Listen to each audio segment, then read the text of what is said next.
सिन्दूरारुणविग्रहां त्रिनयनां माणिक्यमौलिस्फुरत्तारानायकशेखरां स्मितमुखीमापीनवक्षोरुहां पाणिभ्यामलिपूर्णरत्नचस्कं रक्तोत्पलं बिभ्रतीं सौम्यां रत्नघटस्थरक्तचरणां ध्यायेत् पराम् अम्बिकाम् अरुणां करुणातरङ्गिताक्षीं धृतपाशाङ्कुशपुष्पबाणचापाम् अणिमादिभिरावृता मयूखैः अहमित्येव विभावये भवानीं ध्यायेत् पद्मासनस्थां विकसितवदनां पद्मपत्रायताक्षीं हेमाभामपीतवस्त्रां करकलितलसद्येम पद्मां वराङ्गीं सर्वालङ्कारयुक्तां सततमभयदां भक्तनम्रां भवानीं श्रीविद्यां शान्तमूर्तिं सकलसुरनुतां सर्वसम्पत्प्रदात्रीं नारायणी नमोस्तुते। ललिता सहस्रनाम सौभाग्य भास्कर भाष्य की श्रृंखला में हम भगवती के प्रारंभिक 320 नाम देख चुके थे। अब अग्रिम 10 नामों का भाष्य देखते हैं 321 से 330। तो उसका पाठ करते हैं। काम्या काम कला रूपा कदम्ब कुसुम प्रिया कल्याणी जगती कंदा करुणा रस सागरा कलावती कलालापा कांता कादम्बरी प्रिया। तो ये जो 10 नाम हैं, इन 10 नामों का अब भाष्य देखते हैं। तो 321वां नाम है काम्या। काम्या नाम का भाष्यकार करते हैं ज्ञानेन प्राप्तव्यत्वेन मुमुक्षुभिः काम्यामानत्वात् काम्या कि ज्ञान के द्वारा जिनकी प्राप्ति संभव है वह भगवती है, और जो मुमुक्षु लोग हैं, जो मुमुक्षु जन हैं, वह उनके साथ एकत्व की कामना रखते हैं। माने जिनको ज्ञान है वह ज्ञान के माध्यम से भगवती की प्राप्ति की कामना करते हैं। माने उनको भगवती तत्व शक्ति तत्व की प्राप्ति हो। इस दृष्टि से जो ज्ञानी लोग हैं वह भगवती के अनुग्रह की प्राप्ति के लिए कामना करते हैं। इस दृष्टि से भगवती काम्या कही गई है। इसका दूसरा पक्ष बोलते हैं, नाम दूसरी दृष्टि से नाम का भाष्य करते हैं। कृष्ण पक्ष द्वादशी रात्रि रूपा वा, माने कृष्ण पक्ष की जो द्वादशी है उसकी रात्रि रूपा साक्षात भगवती काम्या है। माने जो उसकी अधिष्ठात्री देवी हैं कृष्ण पक्ष की द्वादशी की, वह काम्या है, और वह काम्या भगवती ही ललिता त्रिपुर सुंदरी से अभिन्न होने के कारण ललिता त्रिपुर सुंदरी भगवती का नाम काम्या कहा गया है। ऐसा यहाँ पर भाव भाष्यकार जी बता रहे हैं। अब 322वां नाम है काम कला रूपा। पहले हमने रति रूपा एक नाम देखा था जिसमें काम कला बीजोद्धार भास्कर राय जी ने बताया था। अब यहाँ काम कला का रक्त श्वेत मिश्र बिंदु और हार्द कला के आधार पर भाष्य करेंगे। काम कला विलास जो पुण्यानंद जी कृत एक बहुत अच्छा हादी संप्रदाय का ग्रंथ है, उसके आधार पर, उसके 3 से 7वें श्लोक के आधार पर यह भाष्य करेंगे। तो उसका सार संक्षेप हम भाष्य का यहाँ व्याख्यायित करेंगे। तो भाष्यकार कहते हैं काम कला ही है जिनका स्वरूप, उनका नाम है काम कला। अब इस दृष्टि से हम व्याख्या प्रारंभ करते हैं।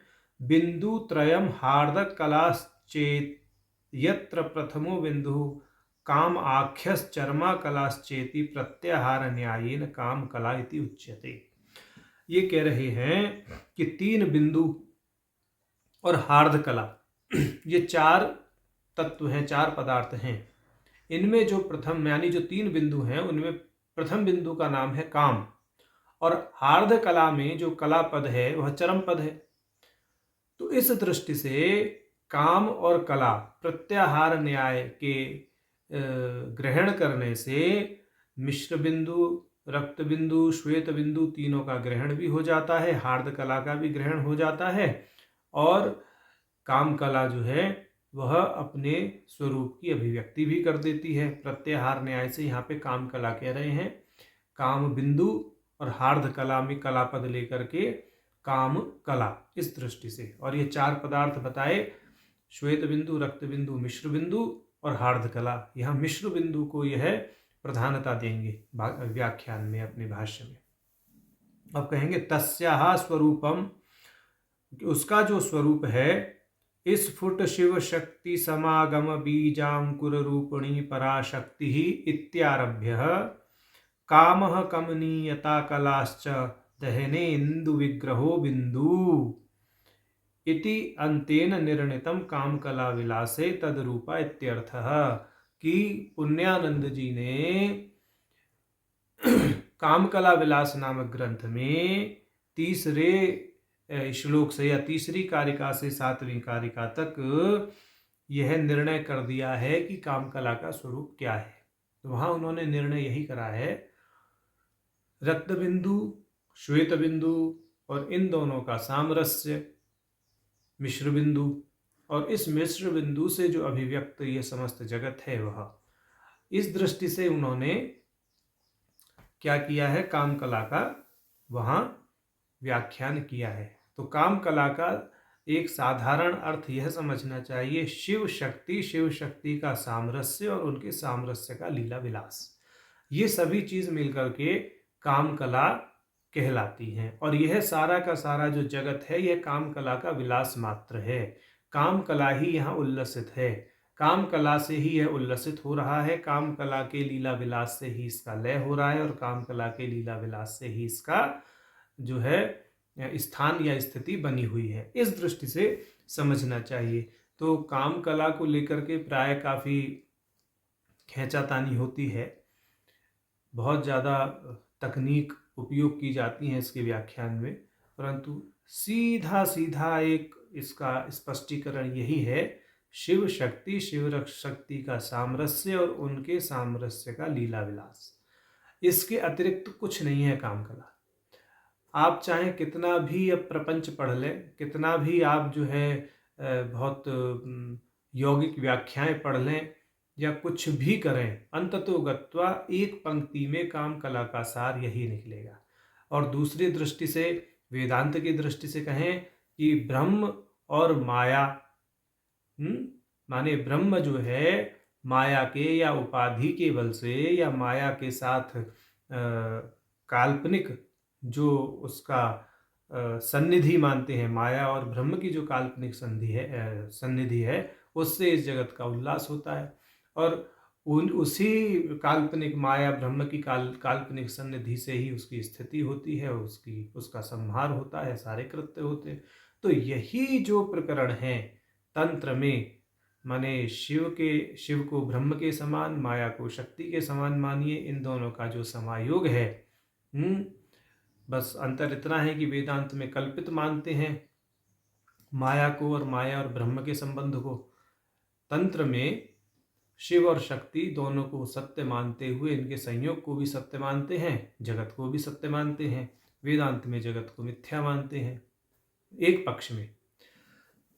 ठीक, तो इस दृष्टि से काम कला को समझ लेना चाहिए कि यह जो सब कुछ जगत है, यह काम कला ही उल्लसित है, उसके अतिरिक्त तो कुछ उल्लसित नहीं है। ज़्यादा दाव पेच में पड़ने से समय की भी हानि होती है, बुद्धि की भी हानि होती है, क्योंकि साधना का जो विषय है वह सरल है, जटिल नहीं है। परमात्मा ने अपने आप को इतने जटिल रूप में अभिव्यक्त नहीं किया है जितने जटिल रूप में शास्त्रों में उसको गुम्फित कर दिया गया है। तो शास्त्रों में गुम्फित इसीलिए किया गया है कि जो समझदार लोग हैं वो सार सार को ग्रहण कर लें। जैसे नारियल के अंदर जल होता है और ऊपर से नारियल बहुत कठोर होता है, तो इसी प्रकार से जो ये शास्त्र हैं, इन शास्त्रों के अंदर जो सरल और सरस जो तत्व है उसको बड़े क्लिष्ट शब्दों के साथ में प्रस्तुत कर दिया गया है। भगवती का एक नाम भी आया है ना, सकल आगम संदोह शुक्ति संपुट मुक्तिका। तो उसी दृष्टि से ही समझना चाहिए कि ये सारे के सारे जो शास्त्र हैं, इनके अंदर जो सरल सिद्धांत हैं उनको थोड़ा सुरक्षित करने के लिए जटिल शब्दावली का प्रयोग किया गया है। अन्यथा बहुत सरल सिद्धांत कामकला का यही है, शिव शक्ति, उनका सामरस्य और उनके सामरस्य से उल्लसित ये सारा प्रपंच, उनका पूरा लीला विलास। तो ये कामकला रूपा इस दृष्टि से समझना चाहिए कि जो कुछ भी अभिव्यक्त हो रहा है ये भगवती ही हैं, भगवती का ही रूप है, यही कामकला है। मैं भी भगवती स्वरूप हूँ, यह दृश्य भी भगवती स्वरूप है, देखने की क्रिया भी भगवती स्वरूप है। इस दृष्टि से अपने आप को भगवती के साथ में एकीभूत मानिए, कामकला का आनंद नित्य बना रहेगा।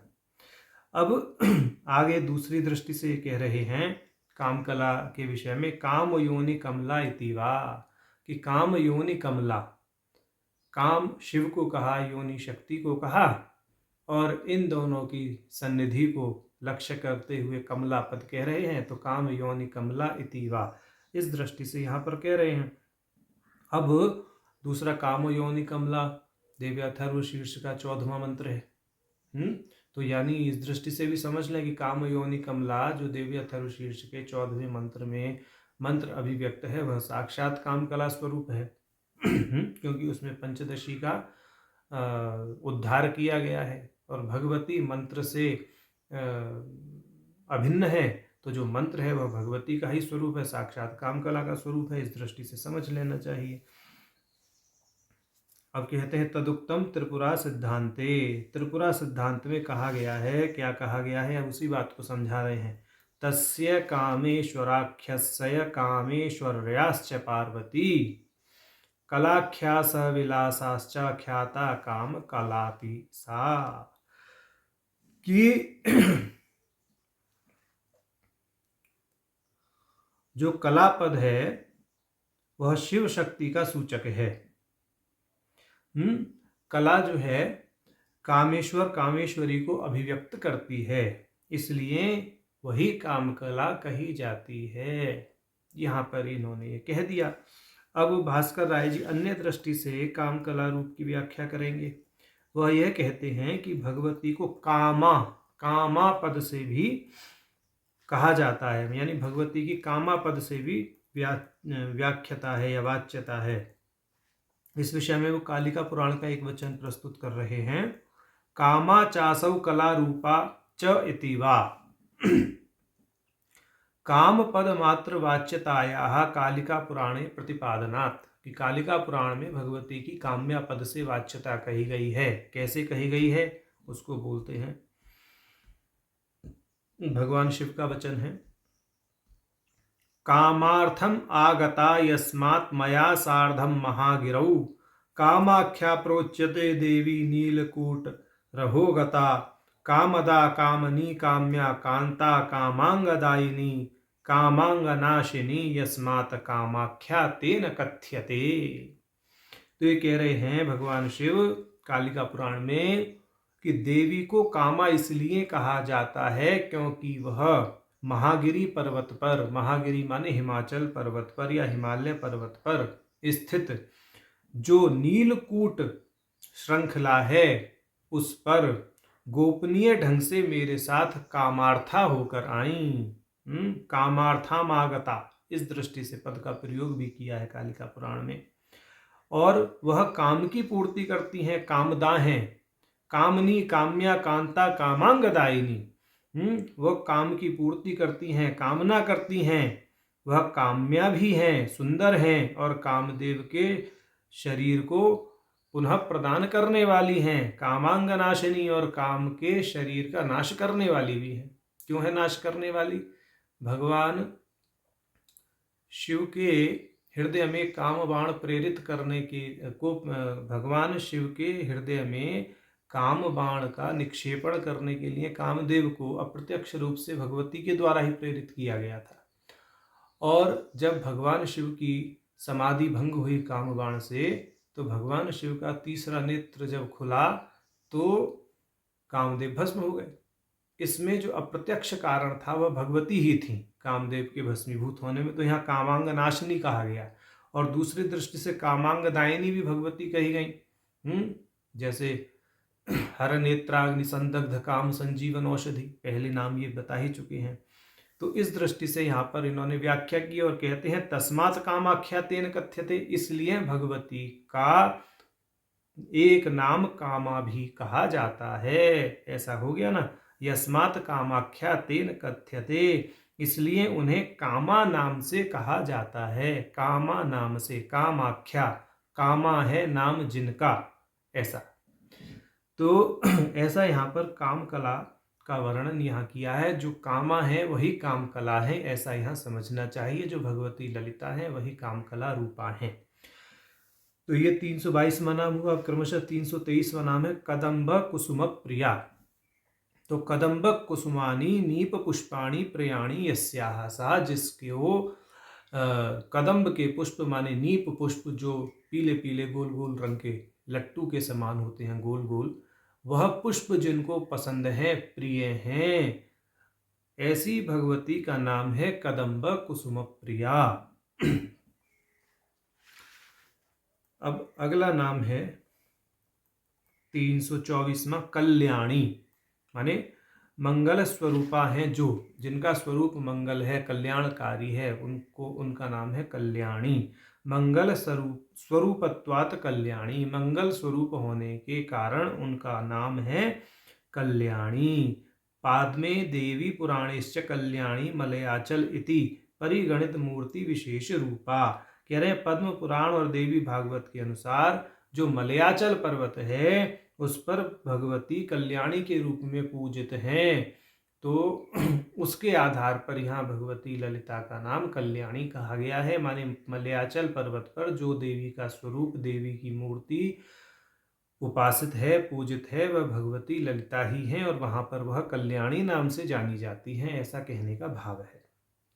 अब दूसरी दृष्टि से भाष्य करते हैं कल्याणी पद का। शुभात्मका वाणी कल्या ताम एव अणति शब्दायते असौ कल्याणी। कह रहे हैं कि शुभात्मक वाणी जो होती है, यानी शुभ वाणी जो होती है, उसको कल्या कहते हैं। और अणति पद का अर्थ होता है बोलने वाली। तो इस प्रकार अर्थ हुआ कल्याम अणति सा कल्याणी, जो शुभ वाणी बोलती हैं, शुभात्मक वाणी बोलती हैं, जिनके शब्द शुभात्मक हैं, ऐसी भगवती का नाम है कल्याणी। तो यह कल्याणी पद का भाष्यकार जी कर रहे हैं। अब आगे 325वां नाम प्राप्त है जगती कंदा। सीधा सीधा नाम है जगती कंदा, यानी जगत का जो कारण है, कंद है, मूल है। यहाँ कंद का अर्थ मूल लिया गया है। तो जगत का जो मूल है उनका नाम है जगती कंदा। तो मूल कारण होने के कारण अब आगे कह रहे हैं जगत्याः कंद पूर्णम मूलम वा यस्याः सा, माने जगत का जो कारण है, पूर्णम मूलम, जगत का जो पूर्ण करती हैं, जो जगत का मूल है, उन भगवती का नाम हो गया जगती कंदा। कंदः स्यात् पूर्णे सश्चय मूले जलधरेपि च इति यादव। यादव कोश में कंद शब्द जो है वह पूर्ण के अर्थ में, सस्य मूले वृक्ष की मूल के अर्थ में, और जलधरे यानी बादल, मेघ के अर्थ में प्रयोग हुआ है। तो ये तीनों ही अर्थों को लगा करके देख लीजिए। जो जगत का पूर्ण करती हैं वह जगती कंदा हैं। सस्य मूले के अर्थ में देख लें, भाई जगत का पोषण कौन करता है? जगत का पोषण भगवती करती हैं। अब वृक्ष के अर्थ में देखें तो वृक्ष का पोषण कौन करता है? वृक्ष की मूल करती है। अगर मूल ना हो तो वृक्ष का पोषण कैसे हो? तो उस दृष्टि से भी जो जगत की मूल हैं, जो जगत का पोषण करती हैं, भरण करती हैं, पूर्ण करती हैं, वह जलधरेपि, मेघ के अर्थ में देख लें। अगर मेघ क्या करता है? मेघ भी पोषण करता है, जल देता है, वृष्टि देता है, और वृष्टि से समस्त सृष्टि चल ही रही है। हमारा जितना भी धान्य व्यापार है, जितना भी कृषि का व्यापार है, वह कहीं ना कहीं मेघ पर आश्रित है, वर्षा पर आश्रित है। इस दृष्टि से प्राकृतिक रूप से यदि देखें तो आजकल कृत्रिम विधियों को छोड़ें, अगर प्राकृतिक दृष्टि से देखें तो मेघ पर और वर्षा पर आश्रित है। तो मेघ ही पूर्ण करते हैं, मेघ ही अच्छी खेती का, अच्छी कृषि का कारण बनते हैं, अच्छे धान्य का कारण बनते हैं। तो इस दृष्टि से भी यहाँ पर भगवती का के जगती कंदा नामक अर्थ को निकालना चाहिए कि जो जगत का भरण पोषण पालन करती हैं, जगत का मूल कारण है, उनको जगती कंदा कहा गया है। अब कहते हैं करुणा रस सागरा, जो करुणा का सागर हैं या जिनमें करुणा रस का सागर विद्यमान है, ऐसा भाव है।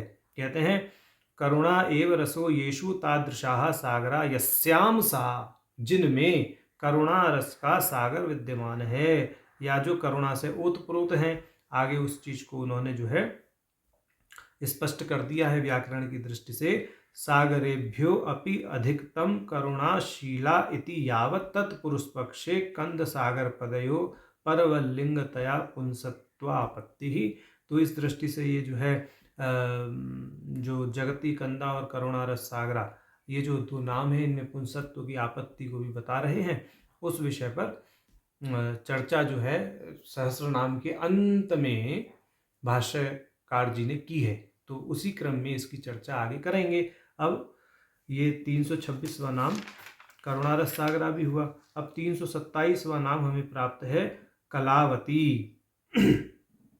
कलावती माने जिसमें समस्त कलाएं हैं, जो सभी कलाओं से युक्त हैं। वतुक प्रत्यय है, तो 64 कलाओं से युक्त हैं जो, ऐसा मानिए। एक पहले भी नाम आया था भगवती का चतुष्ठी कलामयी, अब यहाँ कलावती है।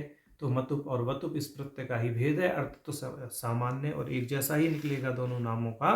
भाष्यकार जी ने वैसा ही किया है। भाष्यकार जी कहते हैं चतुष्ठी संख्या कला यस्याम संति इति कलावती, कि जिसमें 64 कलाएं विद्यमान हैं, यानी जो 64 कलाओं से युक्त हैं, ऐसी भगवती का नाम है कलावती। और 336वां जो नाम था उसमें 64 कलाओं के नाम भी बताए थे चतुष्ठी कलामयी में, तो उसके भाष्य को पुनः देख लेना चाहिए। अब कहते हैं कलालापा, मतलब जिनका सामान्य भाषण भी कलापूर्ण है, जिनका आलाप भी कलापूर्ण है, माने जिनके जो शब्द हैं वो बहुत कलात्मक दृष्टि से बोलती हैं, उनकी वाणी में भी कला है, उनके बोलने में भी कला है। इस दृष्टि से कलालापा, जिनका आलाप, जिनके साथ संभाषण करना अच्छा लगता है क्योंकि उनका संभाषण कलापूर्ण है, कलायुक्त है, ऐसी भगवती का नाम है कलालापा। तो कल एवालापो भाषणम यस्याहा सा, तो जिनका सामान्य भाषण भी कलापूर्ण है, इसलिए भगवती का नाम है कलालापा। अब कलो मंजुल आलापो यस्या इतिवा, यानी मंजुल है आलाप जिसका, मन को मोहने वाले हैं शब्द जिसके, इस दृष्टि से ध्वनौ तु मधुरा स्फुटे कल इत्याम्रह। तो अमर कोश में कल का अर्थ है मधुर रस युक्त शब्द, अर्थात जिसका बोलना माधुर्य से परिपूर्ण है, ऐसी भगवती का नाम है कलालापा। अब आगे बड़ा सुंदर भाष्य कर रहे हैं इस पंक्ति का। कम ब्रह्म तस्य लालावत लक्षणाया अति सुलभ आपः प्राप्तिर्यस्याः सकाशाद इति वा। कम का अर्थ है ब्रह्म, परमात्मा। तस्य लालावत लक्षणाया अति सुलभ आपः, और लाला कहते हैं मुख में आने वाले पानी को, लार को, और आप माने प्राप्ति की, अर्थात जिसके अनुग्रह से ब्रह्म की प्राप्ति इतनी स्वाभाविक है जैसे मुख में लार का आ जाना। तो ऐसी अनुग्रहदा भगवती का नाम है कलालापा। तो इस दृष्टि से यहाँ पर इन्होंने क्या करा है, इसका भाष्य किया है। कम लालापम लाला जल प्रायम यया इति वा।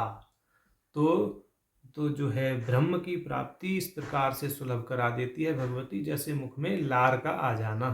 तो भगवती का अनुग्रह प्राप्त करने के लिए क्या करनी चाहिए, भगवती की साधना करनी चाहिए। जब भगवती की साधना होगी अज्ञान का प्रतिबंध हट जाएगा, क्योंकि भगवती स्वयं अविद्या स्वरूप भी है, तो वह स्वयं ही अपना आवरण हटा देती हैं और परमात्मा के साथ में एकत्व की प्राप्ति करा देती हैं, ऐसा समझ लेना चाहिए। अब अगला नाम है कांता। कांता पद का भाष्य करते हैं कांता कमनीयत्वात्।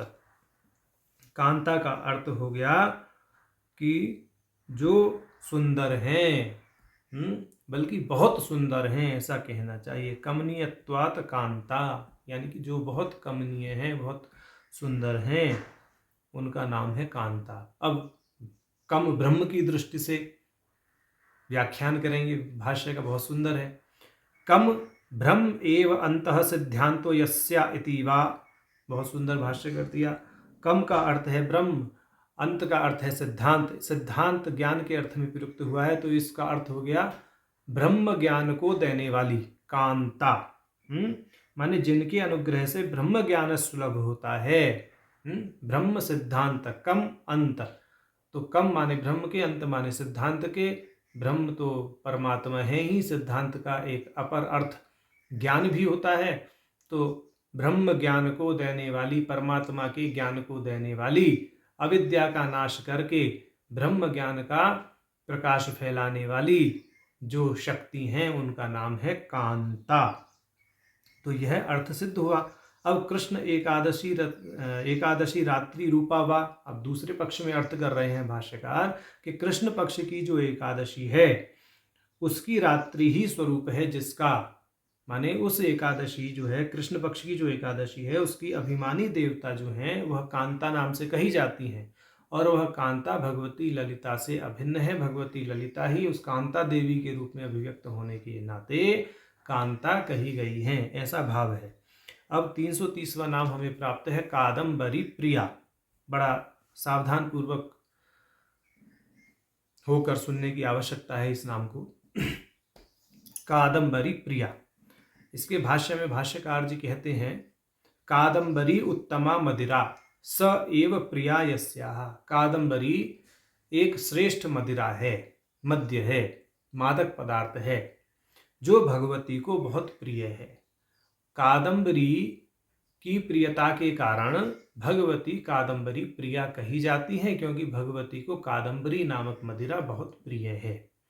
अब इस पक्ष में वह एक श्रुति उद्धृत करते हैं त्रिपुरोपनिषद के 12वें मंत्र को। श्रुति के रूप मतलब त्रिपुरोपनिषद की जो 12वीं श्रुति है या मंत्र है, उसको यहाँ उद्धृत करते हैं प्रमाण के रूप में। क्या है?